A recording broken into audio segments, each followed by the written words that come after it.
gente, vamos lá, parte 2 da aula, como eu prometi. É bem rapidinho essa, prometo. Veja que eu já mudei o quadro. Aqui são outras observações que a gente começou aqui. Vamos começar aqui, na verdade. Paramos e ficou faltando falar de sistema linfático. Então, para que serve esse sistema linfático? O sistema linfático, ele serve para retirar acúmulo de líquidos que fica entre uma célula e outra. Nós temos esse acúmulo? Temos. Que líquido é esse? Que se acumula, que tem que ser retirado. E vai passar por todo esse sistema linfático. A gente vai conhecer agora. Número 1, para separar aí o resumo de vocês no caderno, para ficar organizado, eu coloquei uma breve introdução. Nos espaços entre célula e tecido, nós temos os famosos e chamados espaços intersticiais. Intersticiais. Que espaços são esses? Entre as células e tecidos. Então, entre uma célula e outra, né? Onde nós temos lá também os nossos tecidos, entre essas células e os tecidos, acaba tendo espaço. E nesse espaço se acumula um líquido. E o nome desse líquido é chamado de linfa. O que é essa linfa que fica lá acumulada, professor? O que é que tem nela? Parte do plasma. Lembrando que plasma é a parte líquida do sangue. Então, nesses espaços vai chegando parte do plasma, vai chegando resíduos do metabolismo, vai chegando o que mais? Proteínas, e se acumula nesses espaços intersticiais, que é espaço entre tecido e célula, tá? Se acumula quando ele passa, né, da corrente sanguínea, quando ele tá chegando lá nos capilares, a gente diz assim que ele é agora chamado de linfa. Mas para ficar mais fácil, só vocês lembrarem, esse líquido que se acumula nesses espaços é chamado de linfa e é formado esse líquido por parte do plasma, que é a parte líquida do sangue, resíduos do metabolismo e por proteínas. Não pode ficar esse líquido, essa linfa, lá acumulado. Tem que ser retirada, porque é um resíduo. Então, todo resíduo no nosso corpo tem que eliminar. Então, na página 272, eu coloquei aqui como número 2, esquema do sistema. Nessa página, vocês encontram a imagem mostrando aí alguns pontos que nós temos, as estruturas que fazem parte desse sistema. Dentre essas estruturas, que vai ajudar a gente a eliminar essa linfa, nós temos, eu coloquei 2.1, porque está lá no esquema, só para ficar organizado aí no caderno. Algumas partes do sistema. Essas duas que eu coloquei aqui no quadro, vocês precisam saber que elas são as principais que acabam ajudando a retirar esses resíduos. Os linfônodos nada mais são do que estruturas que vai servir para filtrar. Mas antes da gente falar dos linfônodos, vamos falar dos vasos linfáticos. Então, ligado lá à nossa circulação, nós temos também esses vasos linfáticos.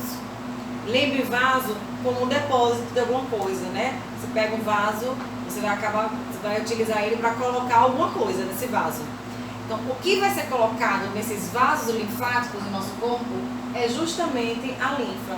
Eles estão lá esperando para fazer a coleta dessa linfa, a retirada. Então, os vasos linfáticos retiram essa linfa e vai passar para a próxima estrutura. Qual é a estrutura? Os linfônodos, porque são eles que vão fazer o quê? A filtração. Ou seja, os vasos pegam e os linfônodos vão filtrar. Professora, depois que filtrar esses resíduos, essa linfa, para onde é que ela vai? Ela vai ser eliminada através da nossa defesa, que são os glóbulos brancos, células do nosso sangue, que nós falamos lá naquela aula, quando falamos dos componentes do sangue. Então, esses, repetindo, vão ser eliminados. Depois que são filtrados, os nossos glóbulos brancos eliminam do nosso corpo.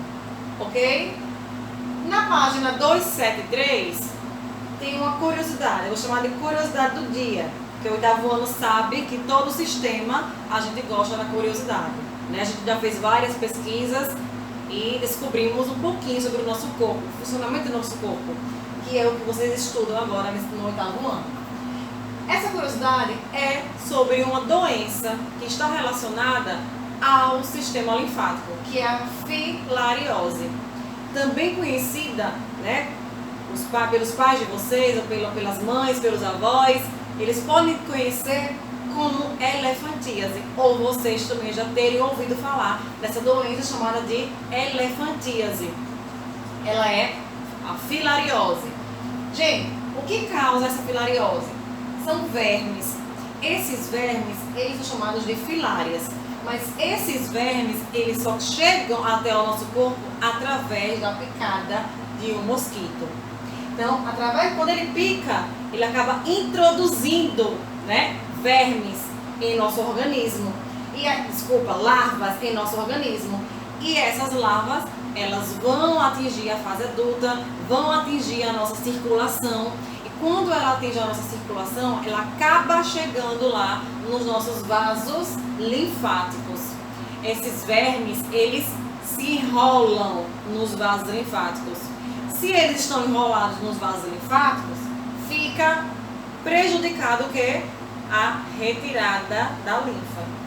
Ou seja, se não retira a linfa, ela vai se acumulando, vai se acumulando, vai se acumulando e vai gerando o quê? Uma parte aí, um abscesso, vai gerando uma parte, né, inchada do nosso corpo, que geralmente esse inchaço acontece mais nos membros inferiores. E aí tem uma imagem na página 273, como eu já falei para vocês. Eu vou aproximar aqui, ó, vocês estão com o livro aberto aí. Veja o inchaço da perna dessa pessoa com filariose. E é justamente por isso, por esse inchaço tão grande, que é o acúmulo dessa linfa, já que esses vermes estão enrolados nos vasos linfáticos e não conseguem retirar essa linfa, é justamente esse acúmulo que gera todo esse inchaço. E já que é muito grande, a doença ficou conhecida como elefantíase, devido ao inchaço ser muito grande. Certo? Pessoal, na aula 1, parte 1, eu já passei uma atividade para vocês. É importante que vocês façam, porque tem questões falando sobre o sangue, as células sanguíneas, né? Vocês não estão conseguindo responder? Volta lá para a aula que está falando do sangue, respondam as questões, que é importante para que vocês, né, vão praticando o assunto. E para praticar o que a gente acabou de falar um pouquinho sobre o sistema linfático, está na página 274, exercício sobre o sistema linfático. É somente uma página, são poucas questões. Façam e qualquer dúvida me procura, certo? Na semana que vem, nós vamos falar um pouquinho sobre vacina e soro, tá? Falar um pouquinho sobre a proteção do nosso corpo e finalizamos e já começamos também na semana que vem o módulo 2. Então deixem ele preparado, tá certo? Beijo, fiquem com Deus.